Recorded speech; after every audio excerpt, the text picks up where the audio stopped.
বন্ধুরা, দীর্ঘ প্রতীক্ষার অবসান হতে চলেছে। গত কয়েকদিন ধরে সামাজিক যোগাযোগ মাধ্যমে যে জল্পনা চলছিল তার অবসান ঘটল।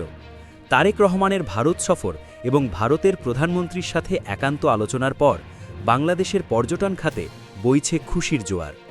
15ই এপ্রিল থেকে আবারও ভারতের মাটি ছুঁতে পারবেন সাধারণ পর্যটকরা। এখন জানব ভিসার শর্ত ও নথিপত্র কি লাগবে। ভারতীয় হাইকমিশন থেকে জানানো হয়েছে, ট্যুরিস্ট ভিসা চালু হলেও নিরাপত্তার খাতিরে কিছু অতিরিক্ত নথিপত্র লাগবে। বিশেষ করে আপনি ভারতে কোথায় থাকবেন এবং আপনার আর্থিক সচ্ছলতার প্রমাণ দিতে হবে আরও নিখুঁতভাবে। ভিসার মেয়াদ এবং এন্ট্রি ফি নিয়েও কিছু নতুন নিয়ম আসছে, যা আগামী কয়েকদিনের মধ্যেই অফিসিয়াল ওয়েবসাইটে দেখা যাবে। এই পরিবর্তনের মূল লক্ষ্য হল প্রকৃত পর্যটকদের দ্রুত ভিসা নিশ্চিত করা।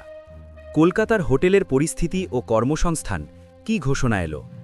কলকাতার নিউ মার্কেট বা সদর স্ট্রিট এলাকা, যেখানে বাংলাদেশিদের পদচারণায় মুখরিত থাকত, সেখানে গত কয়েক মাস কিছুটা ভাটা পড়েছিল। হোটেল মালিক সমিতির নতুন সিদ্ধান্তে সেই বাধা আর থাকছে না।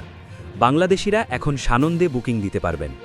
পাশাপাশি সরকারিভাবে বেতন বৃদ্ধির যে ঘোষণা এসেছে, তা বর্তমান বাজার পরিস্থিতিতে মধ্যবিত্তদের জন্য এক বড় ঢাল হিসেবে কাজ করবে। এটি সাধারণ মানুষের জীবনযাত্রার মান উন্নয়নে বড় ভূমিকা রাখবে। কূটনৈতিক এই সফলতাকে আপনি কিভাবে দেখছেন?